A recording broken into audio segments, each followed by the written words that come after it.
right, 9 minutes after 3. Thank you so much for staying with 95.1 Nigeria Info. It's your talk station, passionate, trustworthy, conversational talk station here in the city capital. And we're super excited to be here with you this Monday, the 11th of March 2023. And it marks a significant start of the holy month of Ramadan for the Muslim faithful, as the Sultan officially announced that the moon has been sighted and the go-ahead has been given. So the Muslim faithful started their fasting today around the world. And so for every single person who is fasting, wish you the strength to go through the entire month successfully, and pray that you enjoy all the blessings of the holy month of Ramadan. Welcome to Hard Facts, though. My name is Kimberly. Machku, call me Kim, the Oracle, the Digital Oracle, OTF, the Fellow, Madam Speaker, or Chanyawan, and I'll say yes to them all. Happy to be surprise this Monday. Brief appearance, guest appearance this Monday. I know, it's like a cameo.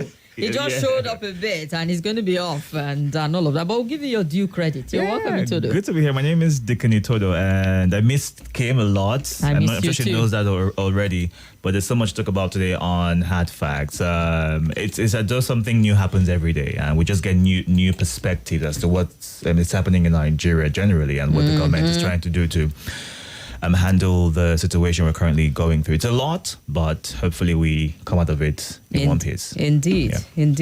Well, let's start off talking about our economy briefly. And the ERU saying that only foreign borrowing can save the Naira and clear the CBN's debt. I know that is something that we've been concerned about. We have seen a lot of monetary policy introduced. We've seen a lot of policy introduced by the CBN to see how they can help stabilize the Naira. We've seen clampdown of BDC, Binance, Forex operators.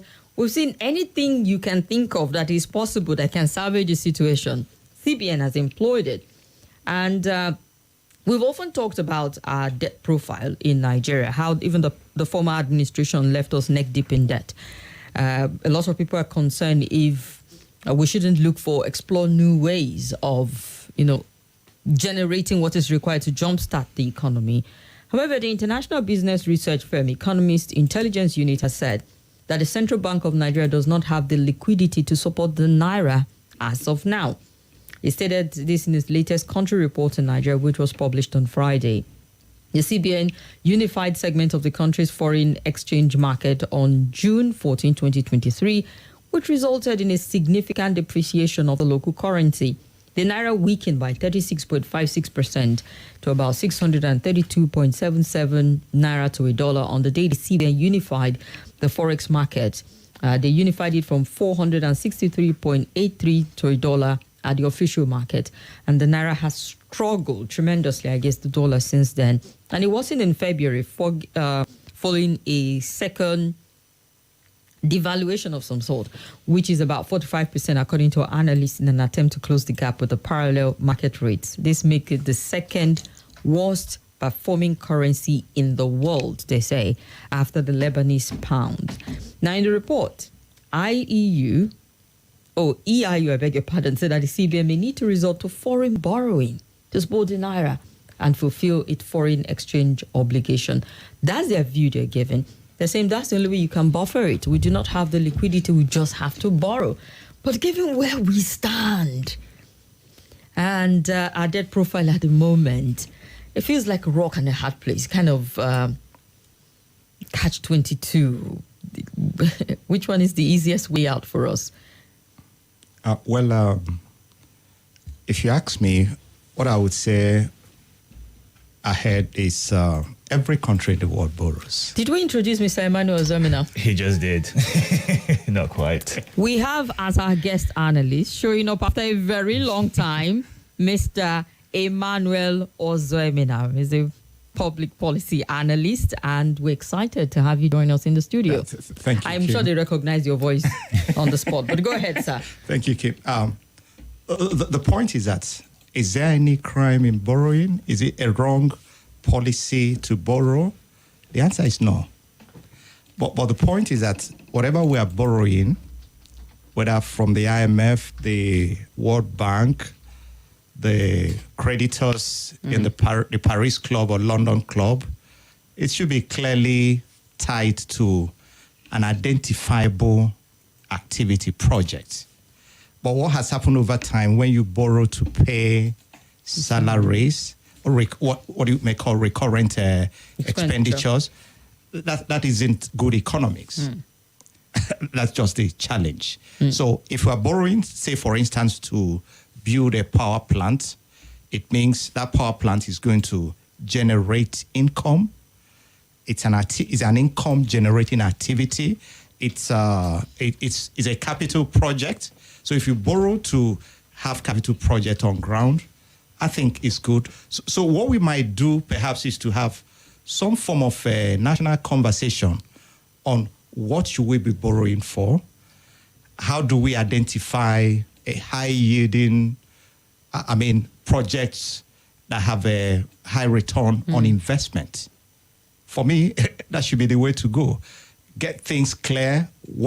Assuming Kaduna or Abuja or Borno wants to borrow, it should be tied to a visible project which has a high return on investment in terms of impact on the economy, social impact, and what have you. So it should be things that you could, be able to identify and track. For me, there's nothing wrong with that. Now, especially now, from everything on ground, you have a liquidity crisis. Now we've seen over time how much we've borrowed and how we are neck deep in debt, and how we've constantly been advised by various offices that track all of these expenses that Nigeria should hold back from borrowing, or if it's going to borrow, it should be based on what you referred to right now. But the fact that there is no one who necessarily keeps track of how these monies that are borrowed are spent. And over time, they've been advice given to the government to ensure that this funding that we get is put into things that would yield interest or profits in the long term. But we see that it's either put into social investment programs that don't necessarily yield anything in the end. And when all that is done with, we're back to square one again. And then we just go around the same circle over and over again. So who is to keep track of this investment that we should put in place once these funds are released to the country? Okay. There's a debt management office, I think, in Abuja here. They've got a very active website. So if you go there, if you're from Kogi, for instance, you could go there and check the debt profile of your state. Perhaps you could also write a letter, what they call Freedom of Information letter, and ask, look, I'm a taxpayer in Kogi. I would want to have detail of the money, maybe a particular debt or money that you are interested in, and ask, please, could you furnish me with information on this project or on this whatever? I'm sure they are going to, they will oblige. A regular Nigerian will do that and get a response. No, if you don't get a response, I think after 7 days, you could head to the court. A court is going to order, likely you're going to get a favorable judgment for them to open it up. So this is your role as a citizen. That's number one. Number two is you could also engage, before a state borrows, it comes to the National Assembly for approval.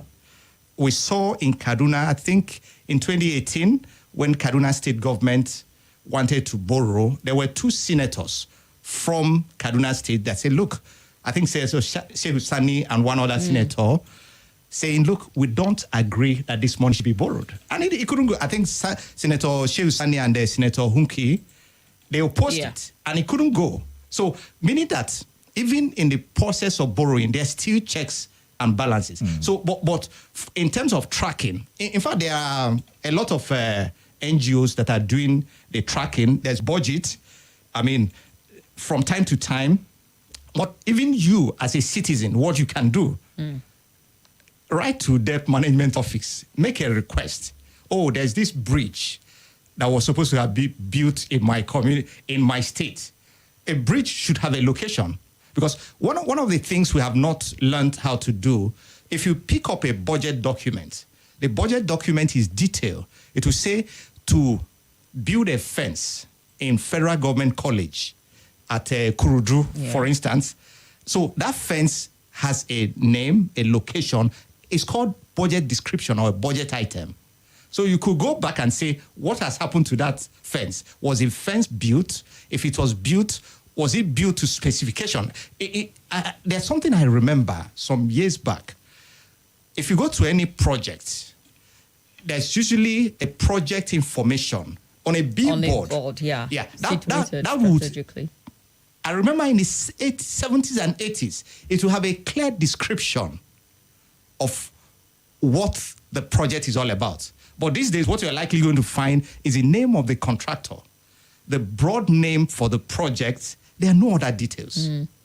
So perhaps what citizens should do is to move on and say, please, could you give us all the details? We need more details. If it's going to be a road, how many kilometer road is it going to cover?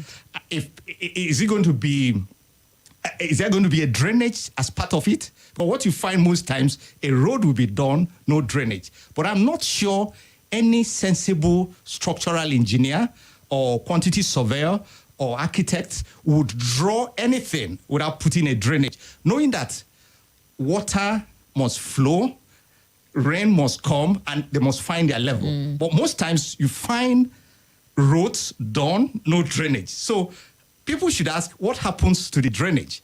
The other thing is the walkway. Most of the times, they will do a plain road, or a plain road will be done and commissioned, but no walkway, pedestrian walkway. I don't think you can design a road anywhere in the world without a pedestrian walkway.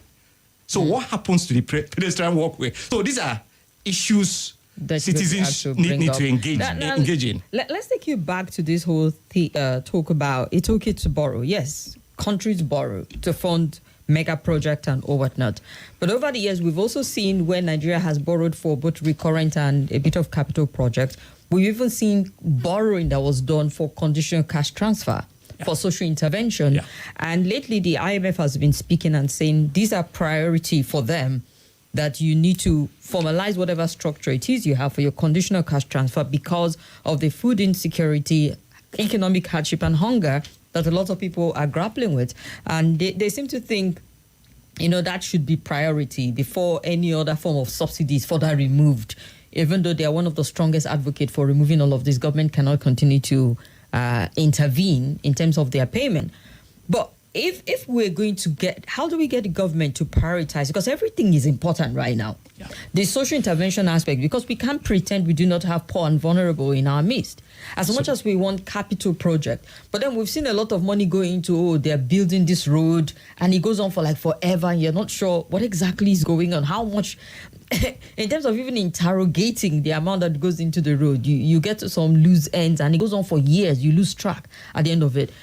Someone once asked me, even if we say government can borrow for important projects, what are those key projects that can help jumpstart things and like literally propel us forward? You mentioned the power plant, electricity. We do need power. Yeah.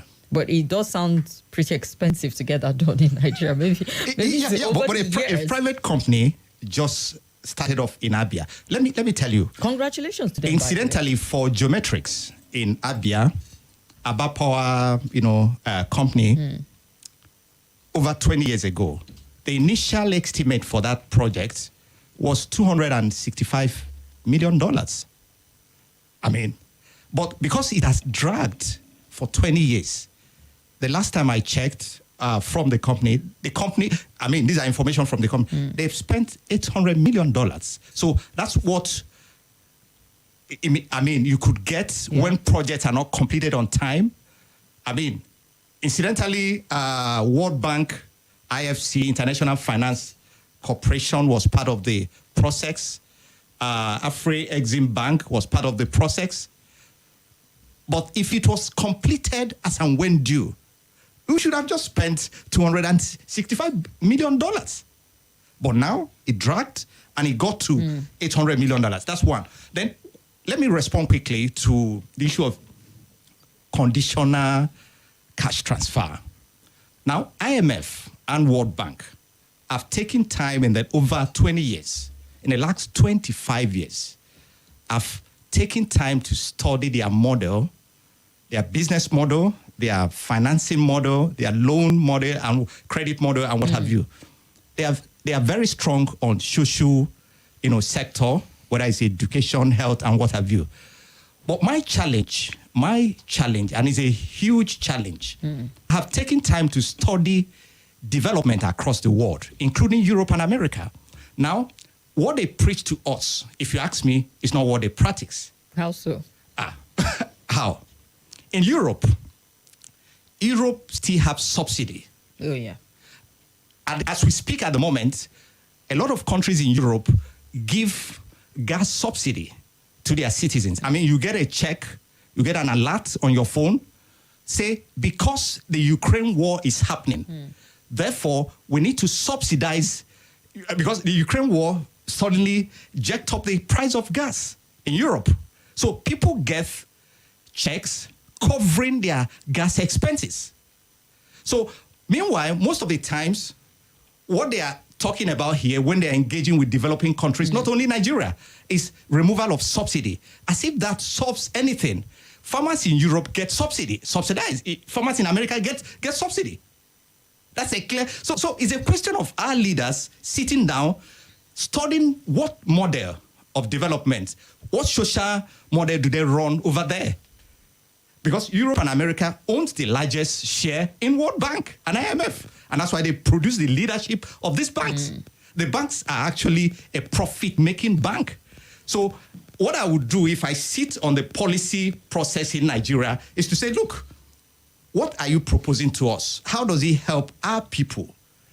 And then if you're saying this is a condition for this loan, I mean, well, can't we meet in the middle of the road? Now, what has happened between a loan from either IMF, World Bank, Paris Club, London Club is the conditionalities. The issue of conditionalities is a big issue. But a loan from China has no condition, whether it's democratization, governance, or whatever. They are giving you a loan purely on a business basis, whether you're building a rail, road, or whatever it is. But for these other institutions, they tie it to a particular reform, a particular policy, and what have you. So we need to understand it. But I think what policymakers on the part of Nigeria and developing countries should do is to be a little bit of hard negotiation. I haven't seen much of hard negotiation. To say, keep your money. Because we're negotiating from a point of disadvantage. No, but no country should negotiate from a point of disadvantage. You have a country, you have resources, you have a nation. I mean, it's a question of give and take at this time. If World Bank, for instance, say we're not giving money to Nigeria, they can keep it. And if they keep it, their profit won't grow. They will declare less dividends. They want to give you because they think there's a return on their investment.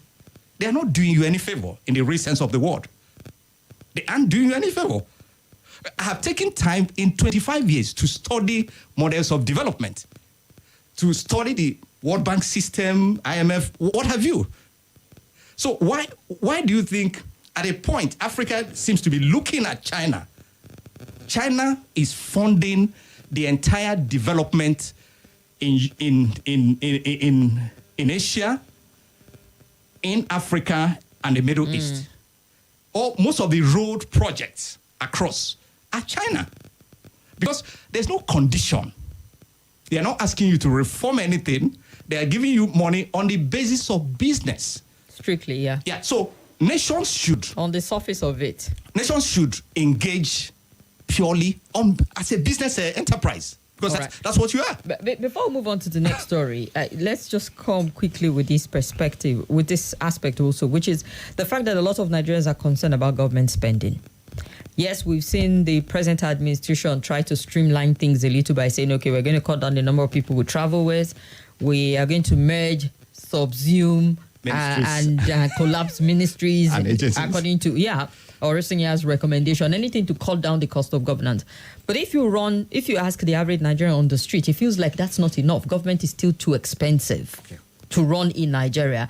And that they've seen some sort of, it's kind of like spending that feels like it does not justify the need to even borrow more, because the fear is you borrow it and the money will not be used judiciously. The nation will be in debt for another 20 years for the future to pay up, while the government is not spending it right. I mean, it will take a lot of work for government to assuage and build that confidence that indeed for every nickel that we get to help with liquidity to jumpstart the economy, that it'll be well, expended at the end of the day. I think the key thing to perhaps look at in terms of cost of governance now, I think as at the time Ozoemena committee sat in 2014 thereabout, we had over 600 MDAs. Over 600 MDAs. Today, I think in the last 8 years, new MDAs emerged. Now, the first question I usually ask is, the MDA you're creating, is it performing any unique function that is not currently being performed by an existing agency? That's one. Is it not possible to reimagine or recraft that activity within an already existing agencies? Yeah. You must have perhaps a 4 basic question to ask before you create any new agency. The task that the new agency will perform, the remit, is it currently being undertaken by another agency? Can we recraft that task that we just identified for a new agent, for an existing agency, and domicile it within there? Then 2, are we creating the new agency because we want to create job? Because in the real sense, I have said it severally, it's not the responsibility of government to create jobs. Government is just an enabler, creating an enabling environment for private sector. This argument is debatable. I feel for private sector to thrive. He's going to argue with you that government does have. For private sector to thrive and drive employment generation. How many people does Google as a company hire across the world or in America? Google's overhead in a year, their turnover, it's a budget of several African countries put together. And it's a company just set up in less than 20 years ago. So that means the role of government is to create an enabling environment for companies like Google to thrive. That, coupled with the fact that we've seen countries where government has also been involved in business, even overseas business. Okay. And they are raking in terms of investment back home also. No, what government simply does, the US government, what they do is to ensure that they create an enabling environment for US companies to thrive, for private sector to thrive, so they can go outside of America to set up their investment. I've just told you the turnover of Google as a company in a year is the budget of several African countries put together. One company, not to talk of ExxonMobil. So what does it tell you? What it tells you is that if I am on the side of policy design, what we'll do is to ensure in the next 1 year, we'll have over 100 companies in Nigeria that are able to generate jobs, employ over, say, 5 to 10 million people, go beyond Nigeria and bring in an income for the country, because they are going to bring back this money into the economy. With the government having a stake in it? Government don't need to have a stake. Okay. But now the concern is, do you feel like government has created an enabling environment for businesses to thrive? Because in the past few months, we've seen a handful of companies shut down and leave because they're unable to cope with the times that we're in right now. Also, is anything wrong with the government actively being a part of businesses? No, government are not meant to run businesses. They are meant to create policy that will enable business to thrive. You can't be a regulator and a player at the same time. But we've seen countries where that is applicable. So that's, we need to get it right. What you do, you have the power to regulate, create an environment. When you're a player, you won't create a level playing field. It's not likely going to happen. So when you're a regulator, when you're responsibility. Kim, designing policy is the hardest thing you can get anywhere in the world. Sitting down, thinking through it, designing it, getting it to fruition, go back. I would say our challenge is implementation in Nigeria. We design brilliant policy, but we never know how to truly execute it. So what, for me, for instance, when someone is appointed a minister or CEO, you are a policy person. It's not your business to deal with procurement. It's a distraction. You are top level. That's your duty. That's your remit. Because if you come down to procurement, it's a distraction from your remit. You're a thought leader. Thought leader has got top level. I mean, you need to be looking at, do we have opportunities for engagement? How do we design it? How do we go? By the time you're through with this, you won't have time to think about procurement. Because you want to leave an organization that is top-notch. I've just I gave an example of what private sector can do and what private sector is. You mentioned that. So let's take a step back. I know we need to move on to the next story because the major concern is to trust government with resources. Like we say in the Nigerian parlance, so that they don't go blow the money on unnecessary things, getting SUVs and other stuff, when priority should be on how we can inject money into key strategic areas that have that tendency of productivity at the end of the day. So, well, I don't expect you to be able to respond to that question because you are not in government.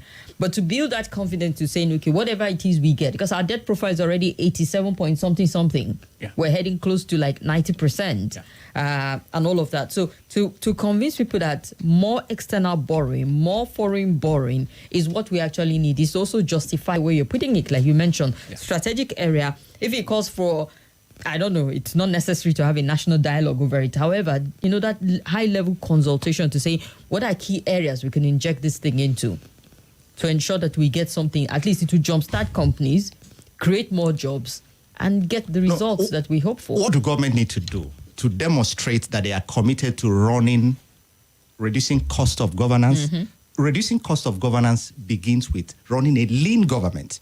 I remember I got a job some years ago, and by my position, I was supposed to have a secretary. I was supposed to have a PA. But they told me, no, Emmanuel, we're going to pay you everything. So what it simply means is that we want to run a lean government. Because it would have involved us getting a big office where your secretary stays, where your PA stays. But in running a lean government, it means that everybody in government should be able to type their letters.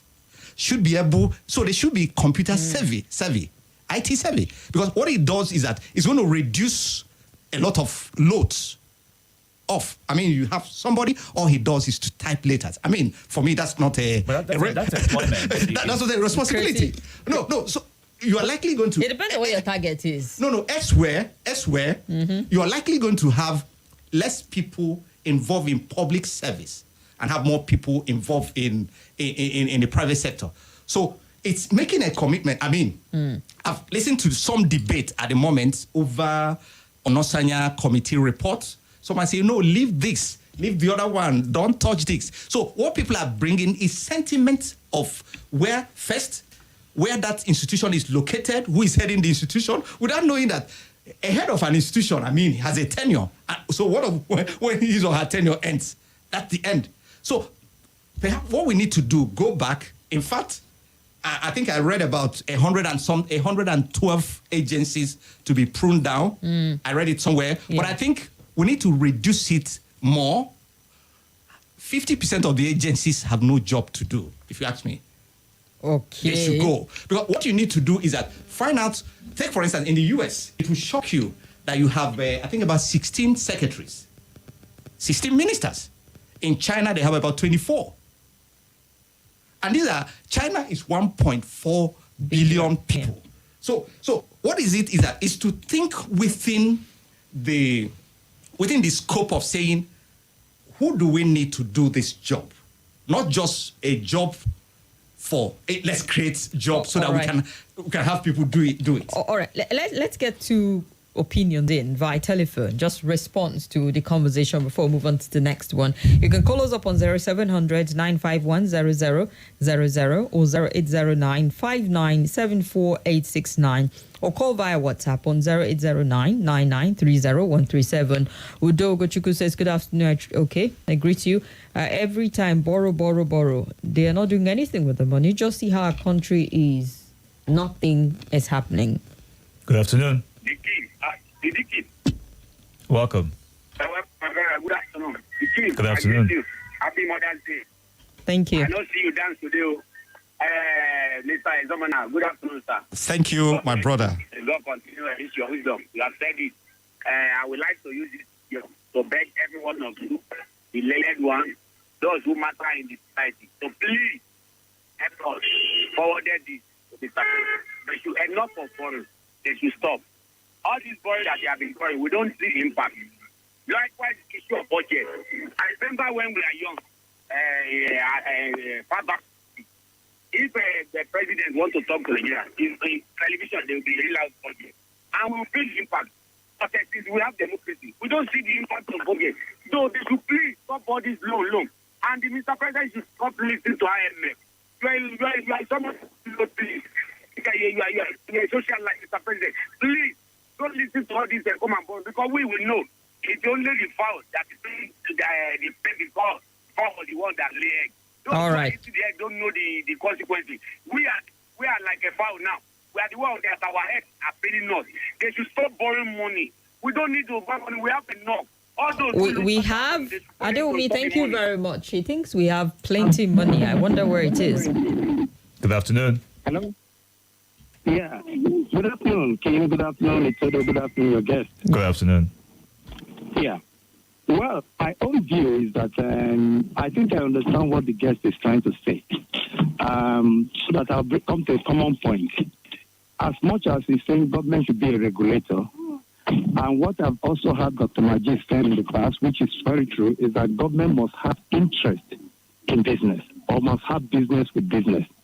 Not necessarily running the show per se, but as they create an enabling environment in businesses that are running, government should be able to put it in such a way and manner that they will have a stake in it towards profitability. And that is why some of these countries that have pushed themselves out of third world into developing or developed nation also have businesses scattered all over the nations of other countries instead of taxing their citizens. So I think the summary or the common point here is that, yes, government should create an enabling environment, but there's nothing wrong with government having interest in business. Unfortunately, most of the things we do, we see a lot of waste of manpower, waste of resources. I've been a banker over time, and I know how we maximize and work with, what we do when it comes to, sourcing the best hands to do the job. And at the end of the day, the work is done efficiently. So I think one of our biggest problems is overbloated civil service, where there is no efficiency. Take, for example, Ministry of Agriculture. Have they really taken the task to say, okay, can we have people, deploy people to some of the great farmlands we have, look at the lands that are wasting, and get into real mechanized or modern state of agriculture that will bring about productivity. All right, sir. Of course. All right. Let me leave it at that. Thank you very much, Kim. Thank you very much. Yes. Tor says that the CBN of Nigeria does not have hard currency liquidity to pump into the actual value of the naira. Nigeria is an oil-producing country with less than $30 billion in their treasury, is very diminishing compared to Angola, Saudi Arabia. Kingdom of Saudi Arabia has over $700 billion in our treasury, and they're not as productive as Nigeria, but there's... Yeah. You mentioned this, and mentioned they're not as productive as Nigeria. They have 700 billion, you say. Productivity translates to what you make at the end of the day. It doesn't matter. They have 700 billion. What do you have with all your productivity? No, do you know between... Hold on. Just 1 minute. Between Nigeria and the Kingdom of Saudi Arabia, some 60 years ago or thereabouts, the Kingdom of Saudi Arabia was a desert. But look at them today. It's the American companies, oil companies, that came and changed it. We had American companies come to Nigeria. Why did they change anything? That's number one. Two, the number of engineers in Nigeria far outweighs the number of engineers you have in Saudi Arabia. The number of medical doctors, in the 80s and 90s, medical doctors from Nigeria will leave their post at a teaching hospital, get to Saudi Arabia. They pay them 5 times whatever they were earning in Nigeria. Look at their grass to grace story today. Yeah. Doing a lot better than us by all indices. In fact, Saudi Arabia was created, I think, in 1938. Okay. Shockingly, there was nothing called Saudi Arabia before 1938. Okay. All right then. But we have African countries have gone to Saudi for some development. One country called all of us. Kim, I'm giving people a challenge. Go research on Saudi Arabia. Before 1938, it was a desert. We agree, sir. But we're saying they're doing so well right now. But How it's did they transformed. get it done?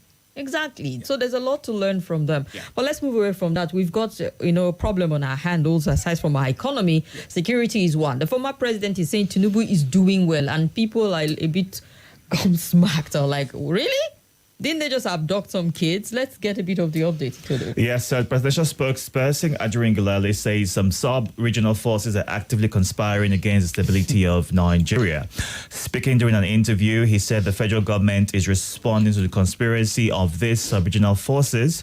And last Thursday, bandits abducted over 200 students from a primary and secondary school in Kuriga community in Chikun local government area of Kaduna State. Now, days later, bandits abducted some Sagaya students at the Gidam Bakuso in Gada local government area of Sokoto. Now, Sagaya is a school that combines Islamic and Western education. Speaking on the spate of kidnappings in the country, the spokesperson for the president said the administration of President Bola Tinubu is working hard to secure all parts of the country. He said the U.S. government has promised to provide assistance for the release of the abducted Kaduna school children.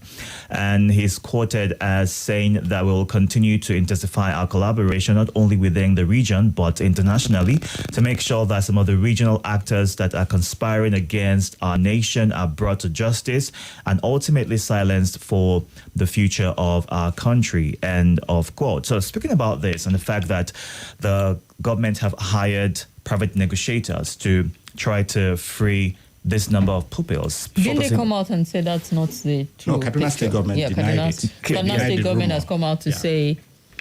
I read the governor. Yeah, they countered that particular report that came out a couple of days ago. Perhaps maybe to manage it. Even if they had gotten negotiators, they don't want it to blown out of water, everybody to know every move they're making for security reasons. So we'll just take what they said. No, but the official position is that there's no negotiation. It's as simple as that. That's what they said. We take it that way.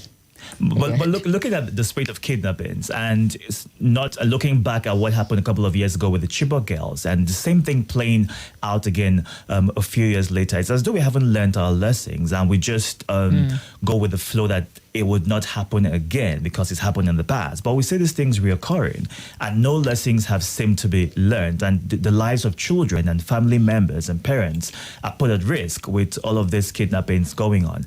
At what point can we beat our chest and say that we have enforced whatever strategies that have been learned from this past kidnappings? Because there are still girls that are still in captivity.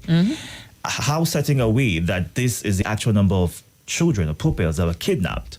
Is there a register for this? What happened with the security in that particular location? What was being done? What is being done right now in other schools across the country in such local government areas to ensure that the same thing does not multiply? Because it's as though kidnapping is a thriving business and anybody just decides to jump on it, make quick money and replicate it across board. I think the key thing is that whenever I've always maintained that if you're talking about security, we need to do analysis on security. The first thing you need to do is to depoliticize it. Depoliticize it in the sense that we need to understand the dynamics of security system. That's number one. Then two, we need to identify what are the key factors. Who are the actors within the system? What are the key drivers? What are the mitigation plans, deployment plans? What are the available resources? So by the time you think through, unpack each of these dimensions in security management, it gives you some better understanding and appreciation of what it is. I remember growing up in the early 70s in Onitsha. The problem was pickpockets. pickpocket was a huge issue. And you now notice that, in fact, I have witnessed several people who were burnt with tire over their neck just for picking pockets. So at that point in time, that was what the society was managing. I mean, nobody had any bombing. From time to time, people would go for armed robbery, and there will be a public execution. I remember a certain public execution sometime in 1980 or 1981, 84, at the place, at the event where they were executing a certain armed robber in Onitsha, within his community. People were still picking pockets at that event. I remember that clearly. Somebody was caught picking pockets. Meanwhile, there was an armed robber tied to the stake. So, what does that tell you? It tells you the dynamics of the society. The society is dynamic. Keep moving from one end to the other. Nobody talked about insurgency. Nobody talked about the current, type of security situation we had. I remember when a former minister, I think the Abdul Muttalab, when that story broke out initially, the then minister of... The underwear bomber, Abdul Muttalab? The then minister of information, late Mrs. Professor Dora Akunyili, said, no, Nigerians are not known for this. You remember? Mm-hmm. She clearly, if I recall, she made that statement because it was strange in our country to see a Nigerian taking that type of action. But the point is that it's something that keeps changing. So what do we need to do? What should we do? What are we doing? How are we doing the assessment of the entire security architecture? Say, for instance, if you were trained in the security school, say in 1960, and another person was trained in 1970, another person was trained in 1980, and in 1990, and in 2000, you find out that each of them had separate kind of training, because at every point in time, you deal with the contemporary issues facing your generation or facing the society. Perhaps what we need to do, everybody keeps saying it, is to go back to the drawing board from time to time. Nations learn, nations unlearn, nations learn new procedures, new things, and what have you. I think the Chibok girls seems to have opened up that avenue for school kidnap. Nobody thought it was going to happen, and it happened. I remember shortly after that, there was a global initiative led by the United Nations.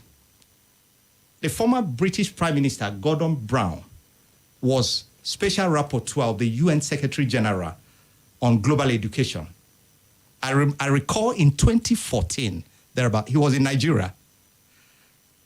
Private sector, UN system, international donors came together with the government of Nigeria, set up what they call Safe School Initiative. Yeah.